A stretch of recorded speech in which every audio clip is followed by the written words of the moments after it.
আজ একটা গল্প দিয়ে শুরু করি। ২০০৩ সাল। দুটি ছেলে, দুটি ভাই একটা অ্যালবাম করে একটা স্বপ্ন নিয়ে হাইকোর্ট মাজারে সেই অ্যালবামের মাস্টারটা ছুঁয়ে সিলেট গেলাম। সিলেট মাজারে যাওয়ার পথে একটি তখনও সিএনজি আসেনি, স্কুটার, আমরা রওনা দিচ্ছি। সে সময় যেই আমরা জুটি বেঁধে যে গাছটি করছি সেই অ্যালবামেরই প্রিভিয়াস একটি অ্যালবামের গান বাজছে। সেটি হচ্ছে টুটুলের সুরে আমার কথায় একটি অ্যালবামের গান বাজছিল। তখন আমরা আসলে আমি তানভীর তারেক বা গান লিখি একেবারে নবিশ, আমাকে ঠিক ওইভাবে আদর করে লালন করছেন এসআই টুটুলের তখন বেশ কিছু গান জনপ্রিয় এবং এককভাবে ক্যারিয়ার শুরু করতে যাচ্ছেন। ঠিক সেই মুহূর্তে সেই সময় আমাদের দুজনার একসাথে যুথবদ্ধ কাজ যখন একেবারে অচেনা স্কুটার চালক যখন বাজিয়ে শোনালেন এবং আমাদের দেখালেন এটা আপনাদের গান, তখন আসলে মনটা অন্যরকম ভালো লাগে। আজকে সেই ২০০৩ থেকে প্রায় এক যুগ পেরিয়ে আজকে সেই মানুষটি একাধিকবার জাতীয় চলচ্চিত্র পুরস্কার প্রাপ্ত, প্লেব্যাকে আন্তর্জাতিক স্বীকৃতিপ্রাপ্ত, একই সাথে বাংলাদেশে ব্যান্ড মিউজিকে একটা ব্যতিক্রমী উদাহরণ, যে ব্যান্ড মিউজিক থেকে যারা অকেশনালি বা খুব মৌসুমিভাবে প্লেব্যাক করেছেন, কিন্তু তিনি একাধারে শীর্ষস্থানীয় নায়কের কণ্ঠে একাধিক জনপ্রিয় গান দিয়ে গেছেন, দিয়ে যাচ্ছেন। সেজন্য গর্বটা আমার খুব বেশি। আজকে সেই নামটি বলতে পারছি। আজকে আমার অনেক দিনের চাওয়া, আজকে আমার শোতে এসআই টুটুল এসেছেন। কেমন আছো ভাইয়া? আলহামদুলিল্লাহ ভালো আছি। রোজার মধ্যে একটু মোটা হয়ে গেছি। তুমি কি দিয়ে শুরু করব তানভীরের সাথে, কারণ তানভীরকে পেয়ে সব ভুলে গেছি, আবার সবকিছু মনে হয়ে যাচ্ছে। মনে হচ্ছে সেটা আমি ওর জন্য বারবার নানা রকম গল্প ছলে এই সম্পর্কগুলো আসলে তোমার কাছে এই জীবনে অতিবাহিত জীবনের কিছু কিছু সম্পর্কের কথা কাদের মনে করতে চাও? এই আজকের এসআই টুটুল কার প্রতি রিগ্রেট, কার প্রতি খুব ভালোবাসাটা বলতে চাও? ভালোবাসা বলতে সঙ্গীত জীবনে যদি বলি তাহলে শুরু করে দিয়েছিল মা, তারপরে শুরু করে দিয়েছিল বাবা, তারাই গান গাইতেন। তারপরে আসলো যখন স্কুল জীবন শেষ করে ব্যান্ড মিউজিকের প্রতি খুব ইচ্ছে হলো, তখন আমার বোনের হাজবেন্ড শুনতে যাচ্ছি। হ্যাঁ, তো সে হচ্ছে একটা ব্যান্ডের সঙ্গে পরিচয় করিয়ে দিল। তারপরে সেখান থেকে ব্যান্ড করতে করতে ব্যান্ড করব, ব্যান্ড মিউজিক, স্মার্ট মিউজিক করব, ওই রকম ড্রেস আপ করব, ওই রকম হ্যান্ডসাম হব। কারণ ব্যান্ডের সবাইকে আমার বেশি ভালো লাগে। ব্যান্ডের মানুষগুলো কেমন জানি একটু বেশি স্মার্ট, একটু আলাদা। ওদের চাল চলন কথাবার্তাদের মধ্যে একটু অন্য ধরন পাই, একটু কেমন জানি পাওয়ারফুল। হ্যাঁ, তো সেইখান থেকে সোলসের কথা, আজম ভাইয়ের কথা, মাইলসের কথা, এগুলো ফিডব্যাক, এগুলো তো তখন দেখতাম। তারপরে একেবারেই ইচ্ছে করে চলে যাওয়া হলো চিটাগংয়ে, যেখানে আমি ঢাকায় পড়তে পারতাম। আচ্ছা, চিটাগংয়ে মাস্টার্স করলাম, অনার্স করলাম। তো এই সমস্ত করে কিন্তু চিটাগংয়ে গিয়েছিলাম ব্যান্ডেরটা নেই, আচ্ছা, যে ওখান থেকে কিছু শিখবো। সেক্ষেত্রে আমি কয়েকটা ক্যারেক্টারের নাম একটু শুনতে চাই তোমার মুখে। যে সেখানে ধরো তানভীর তারেক বাদ দিয়ে বলে রাখলাম যে তোমার পরিচিত, তোমার আত্মীয় বা তোমার বন্ধু বান্ধব কিছু কিছু স্পেশাল মানুষ থাকে না জীবনে? তো ওই যে বললাম যে শুরু করে দিলাম যে হানিফ ভাই আমার। তারপরে মা বাবার পরেই তারপরে আসলেন হচ্ছে সেই ব্যান্ডের সাথে করলাম। ব্যান্ডের নাম ছিল সিনজন, কুষ্টিয়াতে। তারপর ওখান থেকে চলে আসলাম ঢাকায়। ঢাকা থেকে এসে চিটাগং যখন গেলাম, তখন আমি অবশ্যই আমার টুনি ভাবি, যাকে নিয়ে গানও করেছি আমি, উনি নাই দুনিয়াতে এখন। আচ্ছা, তো উনি আমাকে ইন্সপায়ার করলেন। টুনি ভাবির হাজব্যান্ড, যিনি আমার ভাই, বাবু ভাই, উনিও খুব ইন্সপায়ার করে আমাকে নিয়ে যেতেন। বিভিন্ন আড্ডাতে তুমি এই নাম দুটি বলো, এরকম ভালো লাগে। পার্থদা। পাশাপাশি যাই হোক, শুভেচ্ছা জানাতে একটু দেরি করে ফেলেছি জাতীয় চলচ্চিত্র পুরস্কার পাওয়ার জন্য। কনগ্রেটস। এবং এটা প্রথম না, আমি জানি। তো কিছুদিন আগে সমীর নদীর সাথে, দাদার সাথে কথা হচ্ছিল, তো উনি একটি কথা বলছিলেন যে প্রত্যেকে জাতীয় চলচ্চিত্র পুরস্কার পাওয়ার পর ইন্টারভিউতে বলে এটা আমার দায়বদ্ধতা বাড়িয়ে দিল। উনি খেপে গেছে, বলছে দায়বদ্ধতা বাড়াবে কেন, মানে আগে কি তাহলে ছিল না? মানে তোমার কাছে এই যে একাধিকবার 3-4বারের মতো জাতীয় চলচ্চিত্র পুরস্কার এককভাবে পাওয়া এবং শুরু করে আরো পুরস্কার পাওয়া, আগে পরের জীবনটা পাল্টায় কিভাবে, পাল্টায় কেমন, তোমার অনুভূতিটা একটু জানতে চাচ্ছি। এর আগে একটু বলে নি যে আমি কমপ্লিট করিনি নামগুলো আরো। হ্যাঁ, যেমন পার্থদার কথা বললাম, পার্থদার পরে আসলো আমার গুরুজি, যাকে আমি গুরুজি ডাকি জি সবসময়, একদম দীর্ঘ 16-17 বছর যার হাত ধরে চিটাগং থেকে উঠে আসা, তারপরে মিউজিকের অনেক সময় উনি আমাকে দিয়েছেন, আমি ওনাকে দিয়েছি। তার নাম এবি। আইয়ুব বাচ্চু, এবং তার হাত বাচ্চু। দিয়ে আসলে শুধু এসএ টুটুল না, আরো অনেক অনেকে মানুষ এসছে। এই দেশে। এই তো এই মানুষগুলো, তারপর তো হুমায়ুন স্যার। হ্যাঁ, তো আম, এইভাবেই করতে করতেই আসা। হ্যাঁ, এবার বলি যে চলচ্চিত্র পুরস্কার বা যে কোনো পুরস্কার পাওয়ার পর দায়বদ্ধতা বাড়িয়ে দেওয়া বা কোনো কিছু, এটা খুব সম্ভবত এক একজন এক একভাবে ফিল করে। কিন্তু আমার কাছে মনে হয় যে আমি যেমন ছিলাম তেমনই আছি। হ্যাঁ। একটা অ্যাচিভ করলাম, আমি হয়তো যে কাজটা করেছি মনোযোগ দিয়ে কাজটা করেছিলাম, তখন চিন্তা করি আসলে এই গানটায় তো পাওয়ার কথা ছিল না। Correct. হ্যাঁ, কিন্তু এই গানে পেয়ে গেলাম, এরকম হয়। তারপরে মনে হয় না, অনেক যে উৎসাহ পেয়ে আরো কিছু করছি তাও কিছু না। হুম, তবে মানুষের যে যে ইজ্জত করে, যে সম্মান করে, হ্যাঁ। যে কংগ্রাচুলেট করে বা একটা স্থান দেয়, এটা অনেক বড় পাওয়া। তখন অবশ্যই মনে হয়। এখানে আমি একটু খুব কৌতূহলী জানতে ইচ্ছা করে, অনেক আড্ডায় আমি কখনো বলা হয়নি, ধরা যাক তোমার মুন্সিগঞ্জের একটা কনসার্টের কথা মনে আছে কি না, অর্গানাইজার খুব খেপে গেলেন এবং কনসার্ট বন্ধ করে দেওয়ার উপক্রম ছিল, তখন তুমি বলে যে দাঁড়া আমি একটু হ্যান্ডেল করি, তোমাকে দেখে তোমার হাসি দেখে ও গলে গেল এবং পরবর্তীতে সেটা আবার খুব সহজেই সেটা, এই যে মানুষের সাথে মিশে যাওয়া, ধর আইয়ুব বাচ্চুর মতো এত বড় রক রক রক লেজেন্ডের সাথে তুমি দীর্ঘ সময় কাটিয়েছো, তার সাথে একেবারে এত এত পারিবারিক একটা সম্পর্ক, এর পরবর্তীতে হুমায়ুন স্যারের সাথে মেশা তো দূরে তার আশপাশে যাওয়ারও অনেকের স্বপ্নে থাকে কিন্তু সাধ্যে জোটে না, সেক্ষেত্রে হুমায়ুন আহমেদ তোমাকে একেবারে আদরের আদরের একদম বাচ্চা, বাচ্চার বলছে মতো আমার ছেলে, আমার আমার পুত্র। তো এটার আসলে ক্যারিশমাটা কি, এসেটুলের মানুষের সাথে সম্পর্ক গড়ার ক্যারিশমাটা কি, একটু একটু যদি আজকে বলতে। এটা কেউ তো বসের আত্মীয় কথা স্বজন বলবো। না, এরা হ্যাঁ, এরা হ্যাঁ। ক্যারেক্টার কেউ তোমার আত্মীয় স্বজন না। না, কিন্তু এই মানুষগুলোর সাথে চলে আমি যখন কারোর সাথে মিশি, জি। তখন আমি মনে করি কি যে তুমি ভালো করে জানো তানভীর, আমি তো কোনো কিছু রেখে ঢেকে মিশি না। একদম। আমার আমার যা, আমি সবটুকুই ওপেন করে দিই, যে এই আমি, এর বাইরে একটা চুলও আমার কাছ থেকে কোনো খারাপ বা ভালো কিছুই পাবে না। কিংবা বাড়িয়ে বলারও কিছু কিছু না, থাকে। কিছু পাবে না, কারণ আমি ওপেন করে দিই যে এই আমার ঝুলির মধ্যে আছে। আচ্ছা। হ্যাঁ, এটা একটা বোধহয়। আর আমার একটা, আমি আসলে খুব কাছের মানুষ বলতে তানিয়া, আমার বাচ্চারা, খুব কাছের এই মানুষগুলোর সাথে ছাড়া আমি কারোর সাথে রাগ করতে পারি না। আচ্ছা। হ্যাঁ, রাগ আমার আসে না, কারণ আমার মনে হয় যে কি ভাববে, এটার জন্য বোধহয় আমি যত বকুক বা কোনো কারো মানুষের দোষ দেখলে আমি খুব বেশি তাকে কোনো অ্যাটাক করি না। আচ্ছা। এটা একটা। দ্বিতীয়ত, যদি কোনো মানুষের বাড়িতে যাওয়া আসা হয়, হ্যাঁ। তাহলে তাদের বাসার যে মহিলারা আছেন তাদেরকে আমি আসলে বোনের মতোই দেখি। যেমন বসের ওখানে গিয়েছি, বসের বউ লিটারালি আমাকে, মানে আমাদের চন্দনা ভাবি, জি। আমাকে লিটারালি ছোট ভাই জানতেন, আমি ওনাকে বুবুই ডাকতাম। আচ্ছা। বসের বাচ্চাগুলো আমাকে মামা ডাকতো, আমাকে আচ্ছা। কিন্তু চাচু ডাকে না কেউ। আমার এবং স্টিল হুমায়ুন স্যারের, হ্যাঁ। হুমায়ুন স্যার আমাকে স্যার কিন্তু পুত্রই ডাকতেন, টুটু ইয়ে করতেন। কিন্তু স্যারের স্ত্রী শাওন, ওকেও আমি বুবু ডাকতাম, বাচ্চা দুটো আমাকে মামাই ডাকে এখনো। আচ্ছা আচ্ছা। হ্যাঁ, আমি এইরকম। আমি একটু তোমার জীবনে তুমি তোমার বেশ কিছু ক্যারেক্টারের নাম বলেছো, আমি যদি বলি যে আইয়ুব বাচ্চুর সাথে প্রথম পরিচয়, প্রথম দেখা, হুমায়ুন স্যারের সাথে প্রথম দেখা, প্রথম পরিচয়, এবং তানিয়াপুর সাথে প্রথম দেখা, প্রথম পরিচয়, এই তিনটা ক্যারেক্টার তোমার জীবনের অত্যন্ত গুরুত্বপূর্ণ তিনটা ক্যারেক্টার, এই তিনটা গল্প একটু বলো আজকে। ও, সময় হবে? বলো প্লিজ, সময় তোমার।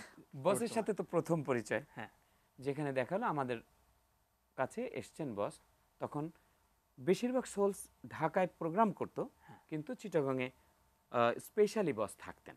আচ্ছা। হ্যাঁ, যখনই শো থাকতো বা প্র্যাকটিস থাকতো তখন আসতেন, তখনও উনি বাসা নেন নাই ঢাকায়। আচ্ছা। এটা আমি বলছি 87-এর দিকে। 87। হ্যাঁ। আচ্ছা। তো 87-এর দিকে আমি তখন ইউনিভার্সিটিতে ফার্স্ট ইয়ারে পড়ি, আর আমি পার্থদার কাছে তালিম নেই। বয়সটা বলে দিলে কিন্তু মোটামুটি। আচ্ছা বলো। বয়স তো কাউন্ট মাত্র। কাউন্ট। তো আমি তখন তালিম নেই, ওখানে আমরা ব্যান্ড একটা করেছি। পার্থদাদের একটা এখানে ভূমিকা ছিল যে আমরা ইনস্ট্রুমেন্টগুলো কিনেছি, আচ্ছা পার্থদারা ওগুলো ইউজ করতো আর আমাদেরকে শেখাতো। আচ্ছা। আচ্ছা। ওনারা ওনাদের খ্যাপে নিয়ে যেত হ্যাঁ হ্যাঁ। আমাদের ইনস্ট্রুমেন্ট, তখন আমাদের পিএ সিস্টেম সহ দিতে হতো আচ্ছা ব্যান্ডগুলোর। আচ্ছা। ওনাদের ব্যান্ডের নাম ছিল মেসেজ, হ্যাঁ। আর আমাদের ব্যান্ডের নাম ছিল স্পার্কস। আচ্ছা, এরপরে এবি সাথে বস কখন? আসলেন একদিন, দেখি এসে বললেন যে এই তোমার কিবোর্ডটা কি আমাকে একটু দিবা, আমি রেডিওতে একটা প্রোগ্রাম করব, আচ্ছা। চিটাগাং রেডিওতে। আচ্ছা। আমি বললাম হ্যাঁ নিয়ে যান। তখন তো মস্ত, তখনই মস্ত তারকা তো। হ্যাঁ, তখন তারপরে উনি তো খুব ভালো গিটার বাজান, তখন স্পেশালি গায়কের চাইতে তখন উনি গিটারিংয়ে সবচেয়ে ভালো ছিলেন, মানে নামে গিটারে অনেক বেশি ছিলেন। তো তখন আমি সঙ্গে সঙ্গে দিয়ে দিলাম এবং আমি নিজে গিয়ে ওনার বাসায় কিবোর্ডটা দিয়ে আসলাম। আচ্ছা এখান থেকে একটা অ্যাফেকশন তৈরি হলো। তারপর আমার ভাইয়ের সাথে তার বন্ধুত্ব ছিল, সেখান থেকেও একটা অ্যাফেকশন তৈরি হলো। এরপরে জড়িয়ে আর যাওয়া। আমাকে দেখার পরে উনি মোস্ট প্রবাবলি আমাকে ওই স্পিরিচুয়াল কানেকশনটা হয়েছে। সেটাই স্যার যেমন বলতেন, সেটা তোমার আছে। এবার স্যারের গল্পটা বলি, আচ্ছা, শুনতে শুনি একটু। স্যারেরটা হচ্ছে যেদিন প্রথম স্যারের সাথে দেখা করতে গেলাম, তানিয়া আমাকে মাঝে মাঝে বলে যে তুমি একটু স্যারের সাথে দেখা করো, আচ্ছা কারণ স্যার তোমাকে যেতে বলেছেন। তো শ্যামল ছায়া শুটিং হচ্ছে, তখন আমি গিয়েছি, সন্ধ্যা সন্ধ্যা প্রায় ভাব, তখন আমি গিয়ে, নসপল্লিতে না এটা ছিল কাপাসিয়াতে একটা আচ্ছা, নদীর মধ্যে শুটিং হচ্ছে। স্পটে, হ্যাঁ। হ্যাঁ, তো সেখানে শর্ট চলছে। এখন স্যার ক্যামেরাম্যানকে, আমাদের ক্যামেরায় ছিল আনোয়ার হোসেন, উনি ছিলেন, ওনাকে বুঝিয়ে দিচ্ছেন শর্ট। আমি ওই সময় গিয়ে পৌঁছানোর পরে শাওন আমাকে বললো, টুটুল ভাই আসেন আসেন আসেন। চ্যালেঞ্জার ভাই বললো আসো আসো। হুম, আমি কেবল নৌকা উপর উঠতে যাচ্ছি সিঁড়ি দিয়ে, আচ্ছা। হঠাৎ করে স্যার ওখান থেকে এসে, হয় নামো নামো নামো, ধমক। ধমক। আচ্ছা এবং আমি লিটারেলি নেমে গেলাম। হ্যাঁ, প্রথম। প্রথমে আচ্ছা ফাজিল কোথাকার, নামো। হায় হায়, আমাকে কিন্তু উনি প্রথম দেখলেন। আচ্ছা আচ্ছা। আর তখন কি পরিচয়টা জানে যে না তানিয়া না, হাসবেন আমাকে বা মানে আমি মানে আমি তো আগন্তুক হয়ে হঠাৎ? গেছে, আচ্ছা। আগন্তুক। আমি মনে করছি স্যার তো আমাকে চেনার হুম, কথা। হুম, হুম। যা হোক, পরে শাওন তানিয়া বলছে স্যার টুটুল টুটুল। তারপরে স্যার আর কোনো কথা বললেন না। আচ্ছা ফরিদি ভাই ছিলেন, চ্যালেঞ্জার ভাই ছিলেন, রিয়াজ ভাইজান ছিলেন, সবাই কিন্তু ওখানে, স্বাধীন খসরু ছিলেন। ওরা তাড়াতাড়ি এসে আমাকে বলল, আসো আসো ভাইজান আসো, ডেকে নিয়ে আমাকে আমি না পুরো ঘেমে গেলাম। আচ্ছা। মানে এত অপমান বোধ করলাম, হ্যাঁ, হ্যাঁ। আমার জীবনে আমি এই অপমানটা মানে আর কখনো পেয়েছি কিনা জানি না। আচ্ছা। পরে আমাকে মানে বসিয়ে কলা আর মুড়ি খেতে দেওয়া হলো, হুম, হুম। আর তো মুখে ঢুকছে না। তো স্যার এসে বললেন যে আমি আসলে এই 10 ফিট দূরের কাউকে দেখতে পাই না। আচ্ছা হ্যাঁ, আমি চশমা আচ্ছা ছাড়া দেখতে পাই না, আচ্ছা। আমি তো চশমা ছাড়া। এটা লিটারালি মানে সত্যি ছিল? হ্যাঁ, আচ্ছা সত্যি স্যার আচ্ছা 10-15 ফিটের দূরের কাউকে হুম, দেখতে হুম, পাই না, হুম। একদম হেজি দেখেন স্যার। আচ্ছা তারপরে আমি বললাম না ইটস ওকে স্যার, বলছে কিছু মনে করো না এরকম। হুম, তো স্যার অত বেশি সরিও ফিল করলেন হুম, না, মানে এইটুকু বললেন। হুম, হুম, বলার পর আমাকে আমি মনে করলাম এইরকম একটা মানুষ, মানে ভেতরে যত রকমের হ্যাঁ, হ্যাঁ। খারাপ কিছু ভাবা যায় তাই ভাবলাম, আচ্ছা ভেবে আমি ওই দিন চলে আসলাম। আচ্ছা তো ওই দিন না স্যার খুব ইয়ের মধ্যে ছিলেন। আমি দেখলাম যে পরে আমি চিন্তা করে দেখছি স্যার এত রাগ হয়ে যাচ্ছিলেন কেন কারোর সাথে। আমার সাথে ওই ব্যবহার করার পর থেকে উনি শুটিংও করতে পারছেন না, উনি অন্য লোকদেরকেও বকাবকি শুরু করছেন। আচ্ছা তো সেদিন শুটিং প্যাক আপ হলো, সন্ধ্যার পরে আমি বাড়িতে চলে আসলাম। তার 2-3 দিন পরেই বা 4-5 দিন পরেই হচ্ছে পহেলা বৈশাখ। আচ্ছা হঠাৎ করে পহেলা বৈশাখের দিন বিকেলবেলা এসে চ্যালেঞ্জার ভাই আমার বাসায় আসলেন, এসে বলল, তুমি একটু আমার সাথে চলো তো, আমার একটা লোকের কাছে তোমাকে নিয়ে যেতে হবে, হুম, হুম। মানে জাস্ট আমার একটা কাজ আছে। আমি উঠলাম, বললো আমার তোমার গিটারটা নিও।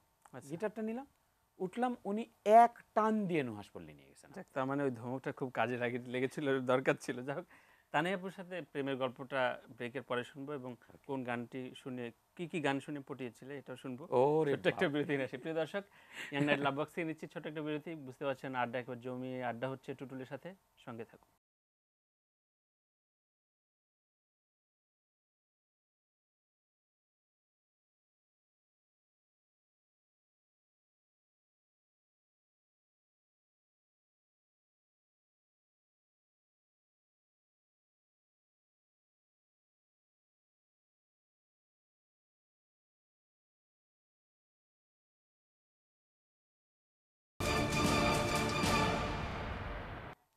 প্রিয় দর্শক, স্বাগত আরও একবার ইয়াং নাইট লাভ বক্সে। আমি তানভীর তারেক। আজকে আমি আড্ডা দিচ্ছি খুব মিষ্টি কথার মিষ্টি মানুষ, আমার প্রিয় ভাই এস এ টুটুলের সাথে। কিন্তু আমার এই ভাই আমাকে একটা হাসির কথা বলে যে নুরানি হাসি। নুরানি হাসি। এটা এটা শুধু আমি বলি না, এটা আমি হয়তো শুরু করেছিলাম, এখন অনেকে লাস্ট বোধহয় আমেরিকান সেন্টারে ওই আপা বললো যে sweet inspector sweet intelligent. Intelligent, sweet intelligent. So নানা রকম অ্যাব্রিভিয়েশন পাওয়া যায়। প্রেমের গল্প এড়িয়ে যাচ্ছে, যাক। ও, প্রেমের গল্প তুমি খুব ভালো করে জানো হ্যাঁ, তানভীর। মানে আর জাতিকে দ্বিতীয়ত, জানাতে চায় আজকে আচ্ছা, জাতি, নতুন ভাবে। স্যারের ওখানে গেলাম, স্যার তো অনেক রকম সারপ্রাইজ দিলেন, আর একটা বড় সময় পেলেও সেটা বলবো। কিন্তু স্যার ওখানে আমাকে, এত বড় মানুষ, এমনভাবে সরি বললেন যে আমার জীবনে আমার মনে হয় আর কোনো কিছু পাওয়ার থাকে না। হুম, এই মানে অনেক কিছু জীবনে পেয়েছি, কিন্তু ওই জায়গাটা রিয়েলি অনেক অদ্ভুত, অদ্ভুত মেমোরি। ওটা বলবো আরেকদিন। অদ্ভুত, একদম আর ঈর্ষা করার মতো একটা সম্পর্ক ছিল, দেখার মতো আসলে। আবুর সাথে বলো। এবং আপুর সাথে আমি ওকে যখনই দেখতাম, কারণ আমাদের অনেক সময় এলআরবিতে যখন আমরা কনসার্ট করতাম, এলআরবির কনসার্ট থাকতো, তার আগে ওদের ফ্যাশন শো হতো, ও কোরিওগ্রাফি করতো, অনেক সময় মডেলিং করতো, র্যাম্পে কাজ করতো। মেয়েটাকে যখনই দেখেছি আমার মনে হতো যে এই মেয়েটাকে আমি বিয়ে করতে চাই। তখনই দেখছো? বাহ বাহ বাহ, কি অকপট স্বীকারোক্তি। এই মেয়েটাকে দেখলে আমার বিয়ে করতে ইচ্ছে হয়। আচ্ছা আচ্ছা, আমি তো জানি না মেয়েটার কি অবস্থা, কার কে কি, তাও তো জানি না। আমার মনে দেখলেই হয় বিয়ে এই করতে ইচ্ছে বিয়ে করতে ইচ্ছে হচ্ছে।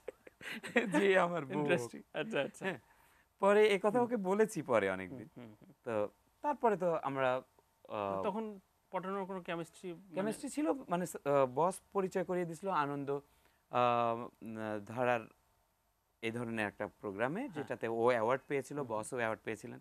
ওখানে আমি তো বসের পিছে পিছে যেতাম। কিন্তু তোমার প্রতি অ্যাটেনশনটা আপুর ও কবে থেকে হলো? অ্যাটেনশনটা গ্রো হলো যখন স্পেশালি আমি গ্রো করাতে চেষ্টা করলাম যখন আমাদের একটা আমেরিকা ট্যুর হলো Correct. এলআরবির। হ্যাঁ। সেটা আমাদের সেগুলো আমি জানি, তো আমি একটু শোনাতে প্রথম চাচ্ছি। ট্যুর ছিল, সেই ট্যুরে ওকে অ্যাট্রাক্ট করানোর চেষ্টা করলাম। আর চেষ্টা না, আমি মানুষ হিসাবে যেরকম ওরকমই ছিলাম। ও দেখলো যে লোকটা ভালো।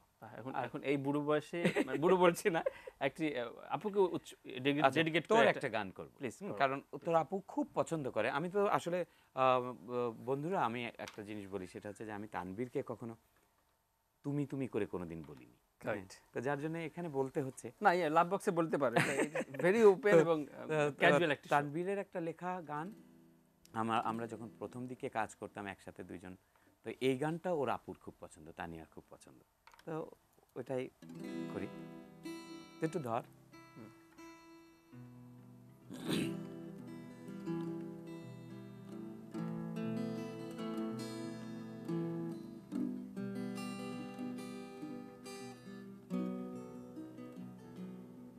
কতটা দুঃখ পেলে তোমার যোগ্য বলো আমি হব, কতটা পথ পেরুলে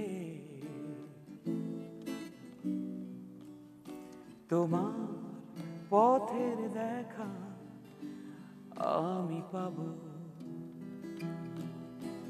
প্রশ্ন পাঠালাম তোমার ঠিকানা, প্রশ্ন পাঠালাম তোমার ঠিকানা, কতটা দুঃখ পেলে তোমার যোগ্য বলো আমি হব। সব দুঃখের গান। সেটা মানে দুঃখের ভিতরে তো আসলে প্রেমটা খুব রাইট রাইট। বেশি গভীরভাবে জমে। এবার একটু প্রসঙ্গ পাল্টাই ভাইয়া। Right. ক্যারিয়ারে বা এতটা পথ পেরোনোর পরে নিজের আক্ষেপের জায়গা, নিজের খুব মন খারাপের জায়গা, খুব বারবার দুঃখের স্মৃতিটা রিকল করার জায়গা কোনটা তোমার? ও বেসিক্যালি এটা দুঃখ না, একটা কষ্ট। এটা আচ্ছা। কষ্টটা কিরকম, যে আমরা তো একটা সময় একটা পর্যায়ে একটা জায়গায় যাই, শিল্পীরা যায়। আমার একটা চাওয়া, আচ্ছা। বাংলাদেশের যারা প্রতিষ্ঠিত বড় বড় ব্যবসায়ীরা যারা আছেন, হ্যাঁ, আমাদের দেশে রুনা আপা, সাবিনা আপা, হাদি ভাই, এন্ড্রুদা, এই ধরনের অনেক বড় Lots of বড় name. বড় বড় মানুষ আছেন। কিন্তু আপনারা কি কোনোদিন এরকম পারবেন না যে তাদেরকে নিয়ে একটা ইনস্টিটিউট করতে, বাহ। এই মানুষটিকে আইকন করে, বা এই 4-5 জন ইনফ্যাক্ট আমরা মানুষকে যখন নিয়ে? কথা বলছি তখন আব্দুল জব্বার ভাই খুব অসুস্থ অবস্থায় Right. আছেন। তো এই যে কিছুদিন আগে লাকি ভাই চলে গেলেন চলে গেলেন। এবং একটা বিষাদ নিয়ে চলে গেলেন, Right. মানে স্ট্রাগল শেষ পিরিয়ডে টাকা পয়সা আর একটা আমি ব্যাপার। দেখেছি যে এ আর রহমান, উনি কিন্তু পদ্মশ্রী অ্যাওয়ার্ড পেয়েছেন, উনি কিন্তু অনেক বড় একজন সুরকার, অনেক বড় একজন মিউজিক ডাইরেক্টর। তো উনাকে নিয়ে কিন্তু রিলায়েন্স গ্রুপ বড় একটা ইনস্টিটিউট করেছে। Correct, হ্যাঁ, ইন্ডিয়াতে এরকম হচ্ছে, অন্যান্য দেশে হয়, এই আইকনগুলোকে নিয়ে কাজে লাগায়। হ্যাঁ, আমি বলবো যে নোবেল আমাদের, ও খুব বড় একজন মডেল আমাদের। হ্যাঁ। তো নোবেল কিন্তু টেলকোতে কাজ করে, কিন্তু ও তো টেলকোতে কাজ করতোই আগে। সেটা তো মানে সে বিলংই করে, বিলং করে ওটা। কিন্তু এখন একটা পর্যায়ে মানুষ যখন ম্যাস্ট্রেও হয়, আমি বলছি না আমি ম্যাস্ট্রেও, কিন্তু ম্যাস্ট্রেও তো আমাদের দেশে আছেন, অবশ্যই তাদের ঘাত প্রতিঘাত এক্সপেরিয়েন্স এগুলো তারা নিয়ে তারা যে সারেগামা পা শিখাবে সেটা না, তাদের ডিরেক্টরশিপস থাকবে, তারা অ্যাম্বাসেডর হিসেবে থাকবে, একটা ইনস্টিটিউট থাকবে আমাদের দেশে মিউজিকে। এখন ঢাকা ইউনিভার্সিটিতে মিউজিক বিভাগ খোলা হয়েছে, অনেক জায়গায় অনেক কিছু খোলা হয়েছে না, মানে প্রাইভেট মিউজিকের ইউনিভার্সিটি আছে। আমি নিজেও স্ট্যামফোর্ডে পড়াই, ফিল্ম ব্যাকগ্রাউন্ড মিউজিক নিয়ে পড়াই। কিন্তু কথা হচ্ছে যে এই মানুষগুলোকে মানে আমরা আরো হোল্ড করে থাকতে হলে আমরা তো একটা ইনস্টিটিউট দিতে পারি, কয় টাকার ব্যাপার, খুব সহজ এবং একটা পেট্রোনাইজ করলেই হয়। পেট্রোনাইজ করলে ভালো একটা উদ্যোগ, ভালো একটা প্রস্তাব, অবশ্যই লাভবক্সের মাধ্যমে এটা একটু স্প্রেড হলো, আরো বেশ কিছু আর আমি খুব থ্যাঙ্কস জানাতে চাই আমার সমস্ত দর্শককে, সমস্ত শ্রোতাদেরকে যারা এখনো ভালো গান শোনেন, যারা এখনো বাংলা গান শোনেন, এখনো সফটওয়্যারে ঠিক করা গলা শোনেন না, এখনো রিয়েল ভয়েস শোনেন। কারণ বাচ্চাদেরকে আমরা কি রেখে যাচ্ছি, আমাদের জেনারেশনের পরের বেবিটা যখন আমাদের এই ঝান্ডা, যখন আমাদের এই ফ্ল্যাগটা ধরবে, তখন আমরা যখন রিপ্রেজেন্ট করব দেশকে, তখন সেই রকম পাওয়ারফুল একটা ভয়েস দরকার হবে না? একদম। তো সেই ভয়েসটা কই? আচ্ছা, বাহ। ক্লোজ আপ ওয়ান থেকে আসছে, সেরা কণ্ঠ থেকে যারা আসছে, তাদেরকে কি প্যাট্রোনাইজ করতেছি আমরা? করছি কি? অত সুন্দর সুন্দর ভয়েস আসছে, খুদে গানরাজের বাচ্চাগুলো, আমি তো বিচারক হিসাবে কাজ করেছি, আমি দেখেছি ও পর্যন্তই, তারপরে আর কি করা হচ্ছে। তো এই জায়গায় আমি একটু জানতে চাই যে এই যে বিচারক হিসেবে অনেককে দেখা, অনেকের ভয়েসটা শোনা বা গ্রুম আপ করা, নিজের শিক্ষক হিসেবেও যখন তরুণদের দিচ্ছ, ওদের আসলে বাংলা গানের প্রতি, বাংলা গান পেশাদারিত্বের জায়গায় কতটা স্বপ্ন থাকে? মানে ওরা কি ভাবতে চায় এখন যে তোমরা যেমন পাগলামি করে ঢাকা থেকে চিটাং চলে গেছো, ব্যান্ডে থাকতে হবে, স্টাইল করতে হবে, ব্যান্ডানা পড়তে হবে, এখনকার ছেলে মেয়েদের ভেতরে সেই ইমোশনটা আছে একটু একেবারে নাই তা না, সব মানে অনেক পাগলা আছে এরকম, আসে অনেক, মানে সঙ্গীতকে নিয়ে অনেক স্বপ্ন। কিন্তু এখন হয়ে গেছে কি, আগে সারগাম নামে একটা প্রতিষ্ঠান ছিল, তুই জানিস ভালো করে, সাউন্ডটেক, কত কোম্পানি, কিছু না হলে একটা অ্যালবাম বের করে দিত। এখন অ্যালবাম কে করবে?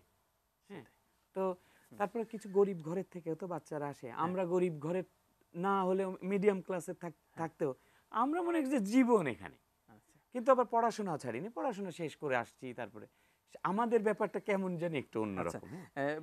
ভাইয়া, স্টেজের কথা আসি, স্টেজে এসে একেবারে অন্যরকম, অনন্য, সেটা আমার দীর্ঘ 15-16 বছর ধরে দেখা।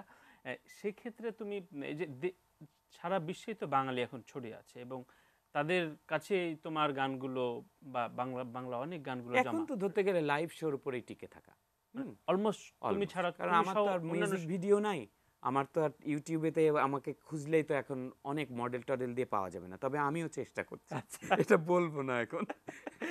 আচ্ছা, বলে ফেলে চেষ্টা করছি, কিছু একটা ধুম ধরে জিম মেরে বসে আছি, কিছু একটা বের করব। আচ্ছা, তার মানে এটা একটা যুগের প্রয়োজন যে এই লাগবে, এটা আমি অস্বীকার করতে পারবো না। আচ্ছা, আমি একটু তোমার কয়েকটা এক্সপেরিয়েন্স একটু শোনাতে চাই। বেসিক্যালি তুমি থাইল্যান্ডের রাজার সামনেই গান গেয়েছো এবং বাইরে অনেক অনেক বড় স্টেজে গান গেয়েছো, দু একটা কনসার্টের এক্সপেরিয়েন্স যদি। মানে আমার প্রবাসে বিশেষ করে বাঙালি যারা আছেন তারা তো খুবই পছন্দ করেন, বিশেষ করে আমার কয়েকটা মায়ের গান আছে, তারপর স্যারের লেখা কিছু গান আছে, আমার কিছু কষ্টের গান আছে যেগুলো বিরহের গান। বিরহী মানুষ তো বিদেশেই থাকে, হ্যাঁ, তাদের পরিবার রেখে, তাদের বন্ধু বান্ধব রেখে অনেক দূরে থাকেন। আমি যেন ওনাদেরই গানই গাই, ওনাদের জীবনের সাথে আমার গানগুলো সব মেলে। আমি তো খুব সুখের গান খুব একটা করি না। একটু দুলাইন হয়ে যাক না একটা, আরেকটা বিরহের। রিসেন্টলি একটা গান করেছি, এটা তোর এখানেই প্রথম, মানে এই 2-3 দিন আগে করেছি, লাইক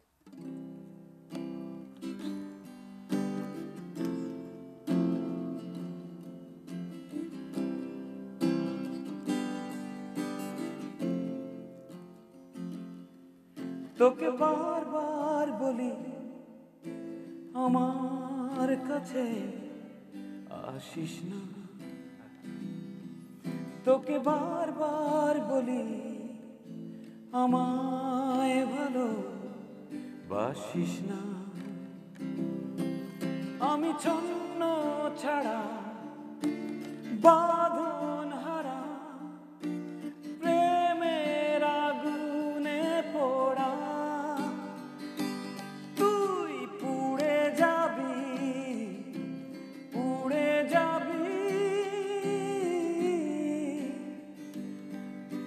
যাবি পুড়ে যাবি। এটা একদম খুব ভেরি রিসেন্টলি বুঝাই এখন দিলাম, রিলিজ না। বুঝাই দিলা। হ্যাঁ, আচ্ছা, যাক। এটা আর কি। আর রিসেন্টলি আমি জেদ্দাতে গিয়েছিলাম, আমি ব্যান্ড নিয়ে গিয়েছিলাম, তানিয়া গিয়েছিল, বাচ্চারা গিয়েছিল, হজে গিয়েছিলাম, আচ্ছা। ওমরা হজে। সেখানে দেখলাম মানুষগুলো এত ভালো, এত ভালো, এত টেক কেয়ার করেছে, এত আদর যত্ন করেছে। যারা জেদ্দাবাসী আছেন তারা নিশ্চয়ই যদি দেখেন তাহলে দেখেন, দেখবেন ওখানকার অনেক দর্শক প্রিন্স, হয়েছে। ওখানকার যারা শেখ তারা সবাই এসেছিলেন এবং সবাই মিলে আমার গান শুনলেন, খুব পছন্দ করেছে।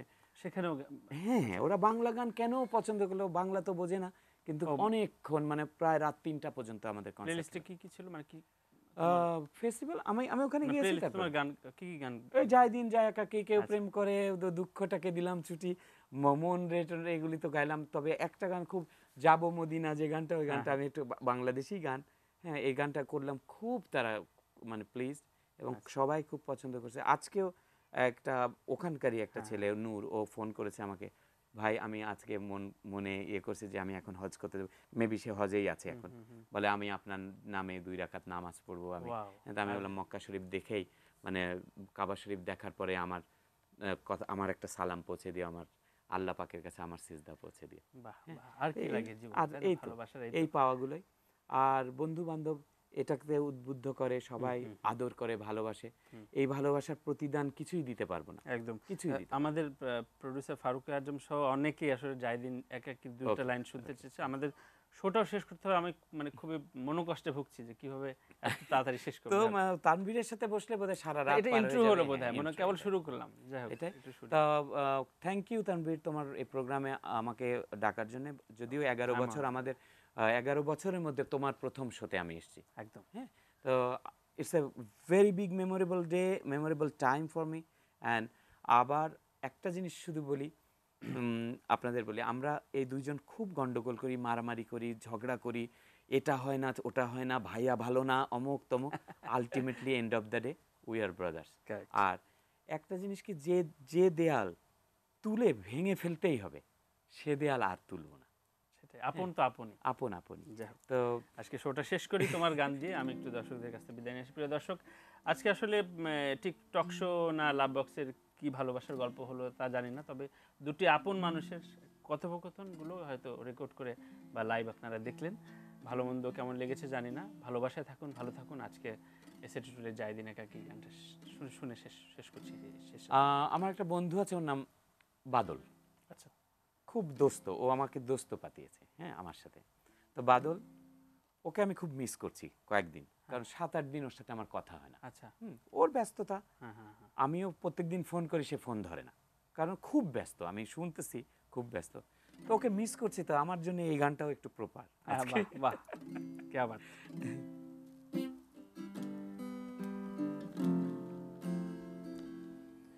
তার বিহনে কেমনে বলো থাকি, ভালোবাসা এই অন্তরে অভিমানে কেঁদে মরে। ও এই বুকেতে দুঃখ বেঁধে রাখি, যায় দিন যায় একাকি, তার বিহনে কেমনে বলো থাকি, ভালোবাসাই অন্তরে অভিমানে কেঁদে মরে। ও